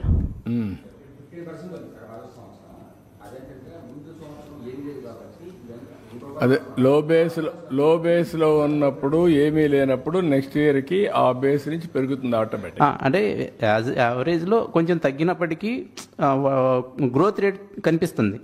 అంత గ్రోత్ రేట్ ఉన్నా కానీ ఎందుకు ఫైనాన్షియల్ హెల్త్ ఇలా డిటరియేట్ అయ్యింది అనేది మీరు వచ్చింది ఏంటంటే, నీకు ఆదాయం 100 రూపాయలు వస్తుంది, ఒకసారి ఏదో నువ్వు యాక్సిడెంట్ నీ జాబ్ కూడా పోలేదు, కట్ చేశారు, నువ్వు 1000 రూపాయలు అప్పు చేసావు, ఏమవుతుంది?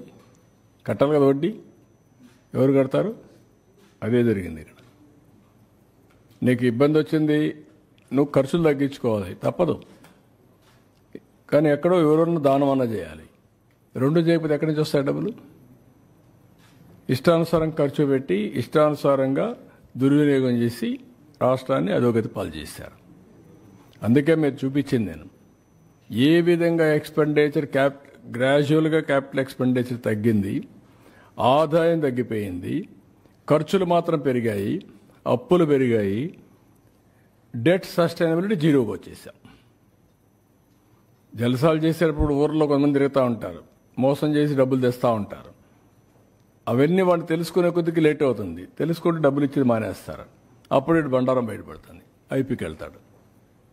కోవిడ్ సంవత్సరంలో ఒక వింత ఉంది సార్, దాంట్లో national wide minus growth rate ఉంది, తెలంగాణ కూడా మైనస్ ఉంది, కానీ ఏపీలో మాత్రం 5% గ్రోత్ రేట్ చూపించారు, 4.+. అంటే నేను అటు చూపించిన దాంట్లో ఇక్కడ ఇది పర్ క్యాపిటల్ ఇన్కమ్ చూడండి, అక్కడ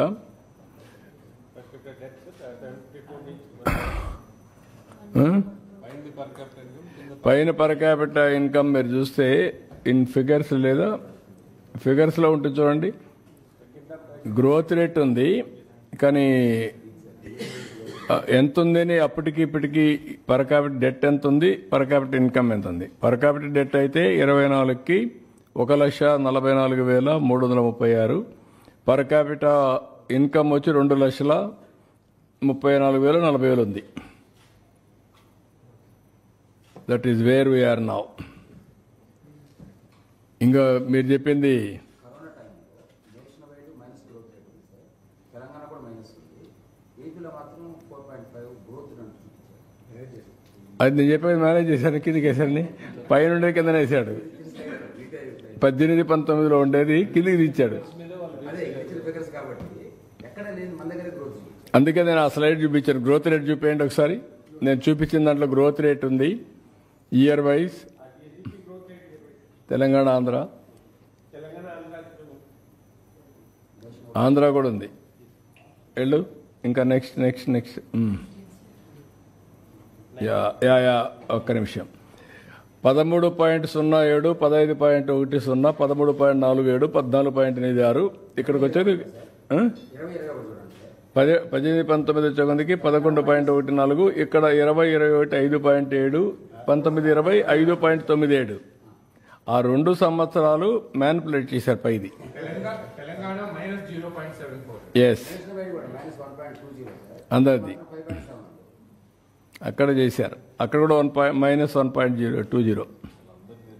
ఇక్కడ నుంచి మెయిన్స్ పెట్టి కింద నుంచి ఆ ఫిగర్స్ మీరు మాకు పంపండి అని చెప్పి తెప్పించారు. ఇక్కడ నుంచి కొంతవరకు వాళ్ళు కూడా వెరిఫై చేస్తారు, కానీ కరోనా సమయంలో వెరిఫై చేయలేదు. సార్,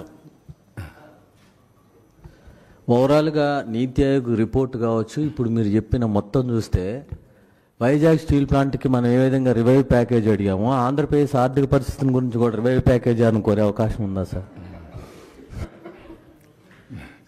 నిన్ను పంపించాలి ఇప్పుడు నెగోషియేటర్. అలయన్స్ ధర్మంలో ఏమన్నా వస్తాయేమో చూడండి. నిన్ను పంపించాలన్న నెగోషియేటర్గా నువ్వు అయితే సరిపోతావు. కాదు, ఏదైనా మనం 18 రాష్ట్రాల్లో మనం ఒక రాష్ట్రం, 29 రాష్ట్రాల్లో మనం ఒక రాష్ట్రం గుర్తుపెట్టుకోవాలి.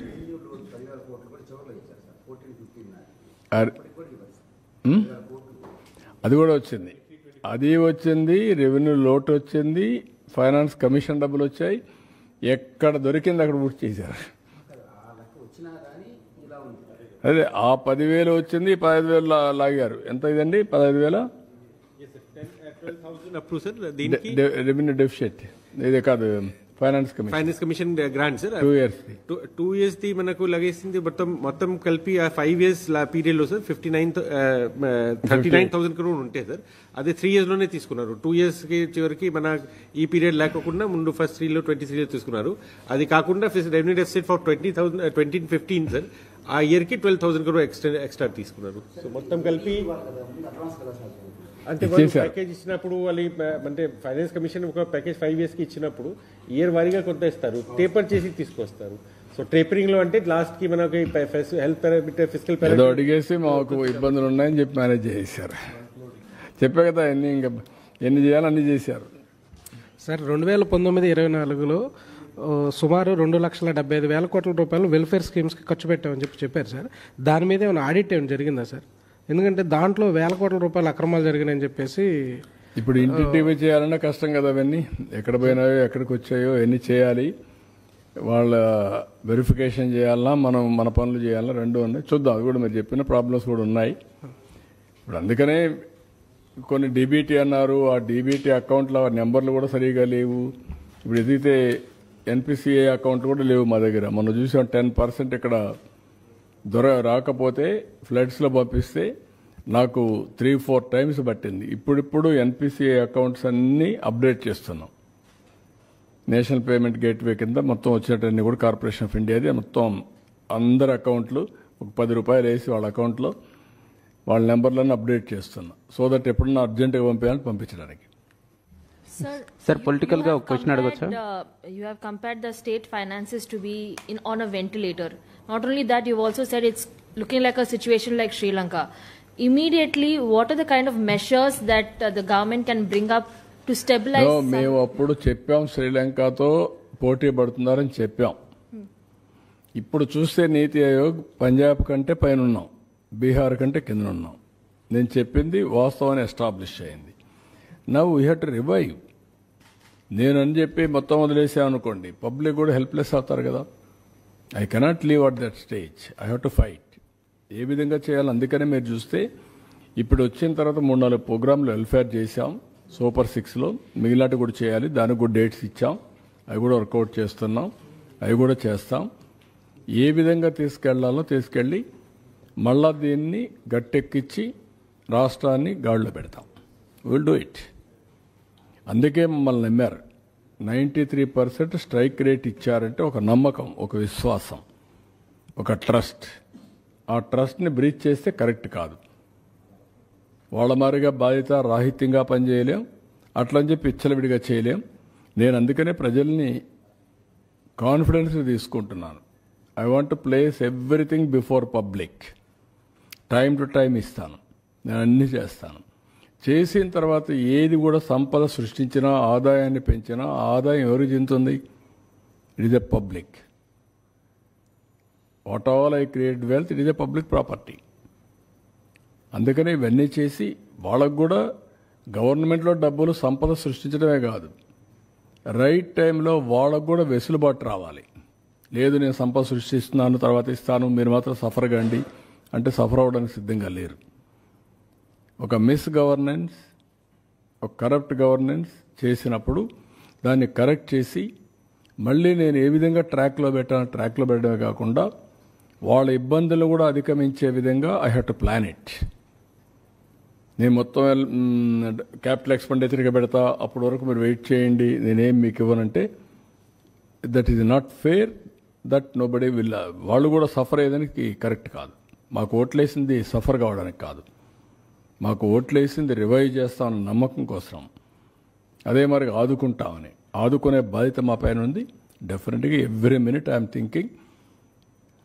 అయితే వాస్తవాలు కూడా ప్రజలకు చెప్పకపోతే ఇంకా నేను రాలేదే, లేకుంటే చేసేయలేకపోతున్నాడు, డబ్బులున్నాయి ఎందుకు చేయలేదు, నేను చేస్తా అన్నాడు కదా, నమ్ముకున్నాం కదా అనే ఫీలింగ్కి వస్తున్నారు. అది కూడా చెప్పాలి. ఇప్పుడు గవర్నమెంట్ ఆఫ్ ఇండియా ఇచ్చారు ఒక 15,000 కోట్లు, వరల్డ్ బ్యాంక్ నుంచి అమరావతికి ఇచ్చారు.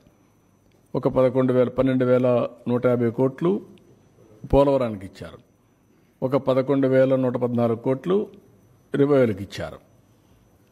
సరే మిగిలిన కొన్ని మేము ఈ వర్క్స్ అన్ని మీద పెట్టడానికి కొంత శాఖ కింద కొంత ఫండ్స్ ఇచ్చారు. కానీ ఆ డబ్బులు నేను వెల్ఫేర్కి ఇవ్వలేకపోతున్నాను. కనీసం అక్కడ పెడితే రివైవ్ అయితే, డెవలప్మెంట్ అయితే నాకు ఆదాయం పెరుగుతుంది. ఆదాయం పెరిగితే ఇస్తాం. ఇంకొంచెం ఫ్లెక్సిబిలిటీ కోసం ఆలోచిస్తున్నాం. ఎక్కడ ఫ్లెక్సిబిలిటీ వస్తే అక్కడ అవసరమైతే బారో చేసైనా సరే I want to give my commitments. తల్లికి వందనం కానీ, లేకపోతే రైతులకు ఇవ్వాల్సిన రైతు భరోసా కానీ I want to give it. ఏది రైతైనా అవస్థపడాలి, గవర్నమెంట్ అయినా అవస్థపడాలి. నాకు ఫ్లెక్సిబిలిటీ ఉంటే నేను అవస్థ తీసుకోవడానికి సిద్ధంగా ఉన్నా. I will give it. ఆ ప్రయత్నంలోనే అనునిత్యం ఉన్నాం. మా డిపార్ట్మెంట్కి అదే చెప్పాం. They are also doing same exercise.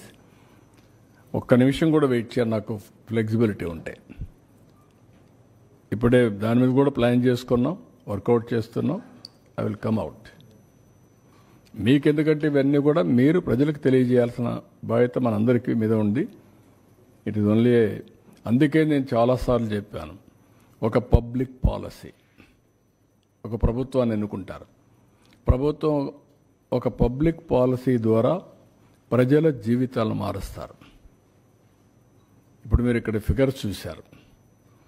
ఐటీకి ప్రాధాన్యత ఇచ్చాం, ఇన్ఫ్రాస్ట్రక్చర్కి ప్రాధాన్యత ఇచ్చాం. ఈరోజు తెలంగాణ రాష్ట్రం హైయెస్ట్ పర్ క్యాపిటల్ ఇన్కమ్ ఉంది బికాస్ ఆఫ్ దట్ పాలసీస్. ఈరోజు మేము తీసుకునే పాలసీస్ కూడా లాస్ట్ టైం 48,000 కోట్ల రూపాయలు ఖర్చు పెట్టాం. ఏది ఇరిగేషన్, ఇక్కడ మాత్రం నీరు చెట్లో పెట్టాం, నరేగాలో పెట్టాం. 68,000 70,000 కోట్లు ఖర్చు పెట్టాం. దానివల్ల గ్రౌండ్ వాటర్ రీఛార్జ్ అయ్యింది. ఈ సంవత్సరం మీరు చూస్తే 65% యాజ్ ఆన్ టుడే రిజర్వాయర్లో వాటర్ ఉండే పరిస్థితికి వచ్చింది. 35% మనం వాడే పరిస్థితికి వచ్చాం యాజ్ ఆన్ టుడే. అది పెద్ద సంపద. నెక్స్ట్ ఇయర్కు జూన్లోనే పంటకు నీళ్ళు ఇస్తాం. రాయలసీమలో ఏది కూడా హార్టికల్చర్కి ఇబ్బందులు లేకుండా నీళ్ళు ఇస్తాం. It is a continuous process. ఇవన్నీ ఈ విధంగా వెల్త్ క్రియేట్ చేయడానికి మనం ఖర్చు పెట్టే డబ్బులు కూడా ఉపయోగపడాలి. రెండు బ్యాలెన్స్ కావాలి. పబ్లిక్ పాలసీ వల్ల ఈరోజు గవర్నమెంట్ ఆఫ్ ఇండియా కూడా మీరు చూస్తున్నారు, ఎవరైనా సరే ఒక మంచి పబ్లిక్ పాలసీ తీసుకొని ఆ పబ్లిక్ పాలసీ ద్వారా సమర్థవంతంగా అమలు చేయాలి. మళ్ళీ నేను బాగానే డబ్బులు ఖర్చు పెట్టాం, దోచేసాం, రిజల్ట్స్ రాలేదు, అవుట్కమ్ లేదంటే మళ్ళీ కుదరదు. It is a continuous process. That is wear జీవితాలను కొన్ని గవర్నమెంట్స్ మనం ఉన్నాయి. ఈరోజు చైనా ఉంది, 78లో వాళ్ళు ఎకనామిక్ రిఫార్మ్స్ తీసుకొచ్చారు. చైనాతో సమానంగా వెళ్ళిపోయారు. మీరు ఒక ఇది పెట్టుకోవాలి, 78లో చైనా ఎకనామిక్ రిఫార్మ్స్ ఇచ్చారు. అరౌండ్ 80s ఆ ప్రాంతంలో అనుకుంటాను 2 రష్యా పొలిటికల్ రిఫార్మ్స్ తీసుకొచ్చారు. That is also a public policy, this is also a public policy. China super power అయింది, రష్యా ఎక్కడికో వెళ్ళిపోయింది. వై? అప్పట్లో Russia is more powerful than China, equal to USA USSR, Russia versus to America. ఇప్పుడు Russia versus to China. ఏంటి ఆ difference? ఒక public policy. ఆ public policy ఏంటి? వీళ్ళది ఎకనామిక్ రిఫార్మ్స్, వాళ్ళది పొలిటికల్ రిఫార్మ్స్. కంట్రీ డివైడ్ అయిపోయింది. దిస్ ఈజ్ వేర్ ఒక వ్యక్తి వల్ల, ఒక పబ్లిక్ పాలసీ వల్ల ప్రజల జీవితాలే మారిపోతాయి, తారుమారు అవుతాయి. మీరు అనుకుంటారు ఏముంది 5 ఏళ్ళు కదా పోయిందని. 5 ఏళ్ళు కాదు పోయింది, 5 ఏళ్ళు విలువైన సమయం పోయింది. మళ్ళా తిరిగి కోలుకోలేని సమయం. నేను అందుకే చూపించాను అక్కడ 15% కానీ మళ్ళీ గ్రోత్ వచ్చుంటే ఎక్కడికి వెళ్ళేవాళ్ళం? ఇన్ని ఇబ్బందులు వచ్చేటివి కాదు. ఇట్ ఈస్ ఏ అందుకనే ప్రజలు ఆలోచించుకొని ఎలాంటి గవర్నమెంట్ ఉండాలి, ఏ విధంగా ఉండాలి, ప్రజల్లో కూడా అవేర్నెస్ తేవడం మా బాధ్యత. అందుకనే ఇంత మునుపు నేను డెవలప్మెంట్ చేస్తూ పరిగెత్తా, మీకు ఎప్పుడు మరి చెప్పలా. 24 గంటలు నేను పని చేసుకుంటూ 13.5% గ్రోత్ వచ్చినా నేను చెప్పలేదు కాబట్టి అందరూ అనుకున్నారు ఇది అందరూ చేస్తారులే, ఎవరు వచ్చినా ఇంకా బాగుంటుంది అనుకున్నారు. ముంచేసే కొందికి ఇప్పుడు అర్థమవుతుంది. అందుకని 93% స్ట్రైక్ రేట్ ఇచ్చారు. కానీ ఇబ్బందులు ఒకటేసారి అధిగమించలేం కదా. జరిగిన నష్టాన్ని ఇంక 10 ఏళ్ళు పడుతుందా, 15 ఏళ్ళు? వారు చెప్పిన ఇప్పుడు 9,75,000 వడ్డీ కట్టాలా, రీపేమెంట్ చేయాలా, మళ్ళీ ఆదాయాన్ని పెంచాలా, మళ్ళా వెల్ఫేర్ ఇవ్వాలి.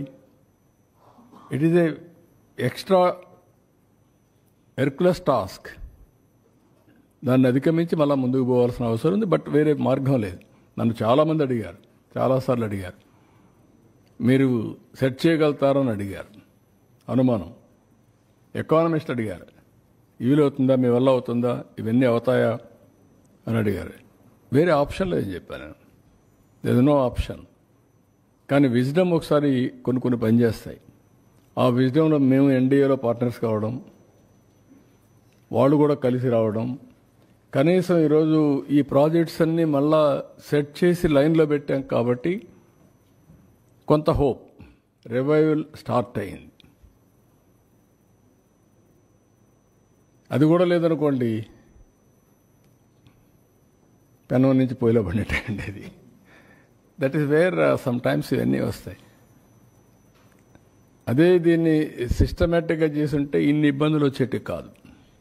అదే నేను చెప్పాను. నేను ఏ వ్యక్తుల గురించి మాట్లాడడం లేదు. మీరు అన్నట్టు వ్యక్తులు డ్యామేజ్ చేసిన 24 గంటల వ్యక్తుల గురించి మాట్లాడుతా ఉన్నాను, కరెక్ట్ కాదు. I'm not talking. జరిగిన డ్యామేజ్ ఏం జరిగింది అనేది ప్రజలకు అర్థం చేసుకోకపోతే కామన్ మ్యాన్ అనుకుంటాను, నాకేం సంబంధం, ఏదో బాబు గారు చేస్తారనుకున్నా ఓటేసా, చేయమనండి అని ఆలోచిస్తున్నారు. కానీ వాళ్ళ ఆలోచనలో తప్పులేదు, వాళ్ళ కష్టాలు తప్పులేదు.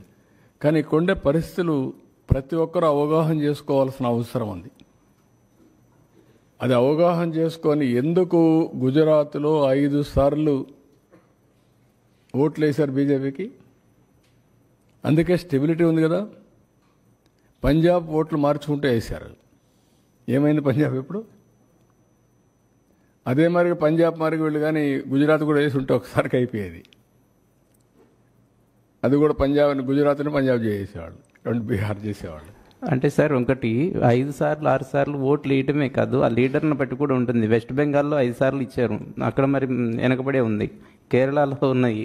అంటే ఎగ్జాంపుల్స్ ఉన్నాయి, బట్ ఆ లీడర్ ఎలాంటి పాలసీ తీసుకుంటున్నారు అనే దాని మీద. అదేమా, దానికే నేను ఏమన్నానంటే 30 ఏళ్లు జరిగిన డెవలప్మెంట్, ఆర్థిక సంస్కరణలు వచ్చిన తర్వాత ఆ రాష్ట్రాల్లో జరిగిన అభివృద్ధి అంతా వైట్ పేపర్స్ వచ్చాయనుకోండి, ఎవరి పీరియడ్లో పెరిగింది, ఎవరి పీరియడ్లో తగ్గింది, ఎవరు పతనం చేశారు అనేది చూపించారనుకోండి, అప్పుడు ఐడియా వస్తుంది కదా. 30 ఏళ్ళు చేయండి, ఎవ్రీ 5 years పెరిగింది, 6 సార్లు 30 ఏళ్ళు చేద్దాం. ఏ పార్టీ రూల్ చేసింది, ఏ వ్యక్తి రూల్ చేశాడు, ఎట్లా ఇదయింది, ఒక క్లారిటీ వస్తుంది. దేశం మొత్తం రావాలి. We're trustees to the people. మనం ట్రస్టీస్గా ఉండి రాష్ట్రాలని వాళ్ళ జీవితాలను ఆడుకోవడం కరెక్ట్ కాదంటాను నేను. ఇప్పుడు నేనేమంటానంటే, ఈరోజు 10 రూపాయలు ఎక్కువ ఇస్తున్నామని ఇష్టానుసారంగా మాట్లాడి అసలు జీవితాంతం పేదరికంలో సఫర్ కావాలనా? Is it right? శాశ్వతంగా నేను పేదరికంలో పెడతా, నీ కర్మను అనుభవించు అనే పరిస్థితి రావడం కరెక్ట్గా. సంపద సృష్టించాం, వచ్చింది నేను దోచుకుంటా, 10 రూపాయలు నీకు ఇస్తా, లేదంటే 1 రూపాయి నీకు, 10 రూపాయలు నాకు. Is it right governance? Good governance is always good politics. కానీ ప్రజలను కూడా ఎడ్యుకేట్ చేయాలి. ఇంకా చాలామందిని మేము ఇంకా ఎడ్యుకేట్ చేయాల్సిన చాలామంది ప్రజల్ని చేద్దాం. కానీ ఎప్పటికప్పుడు వాస్తవాలు చెప్పడం నా బాధ్యత. అందుకే చెప్పాను. అట్లని చెప్పి ఏం భయపడడం లేదు. Will revive, will work hard. అందుకే నేను ఇచ్చిన విజన్ కూడా నిన్న కూడా మీరు చూస్తే గవర్నర్స్ రిపబ్లిక్ డే స్పీచ్ కూడా రొటీన్గా లేదు, చూశారు మీరు. మేము అది ఇచ్చాం ఇది ఇచ్చామని చెప్పలేదు. 10 ప్రిన్సిపల్స్తో ఏ విధంగా రాష్ట్రాన్ని ట్రాన్స్ఫార్మ్ చేస్తామో, నిన్నేం జరిగింది, ఈరోజు ఏం జరుగుతుంది, రేపేం జరుగుతుంది, ఆ విషయాలే ప్రజలకు చెప్పాం. That is where we're educating, we're taking to the logical conclusion. Thank you.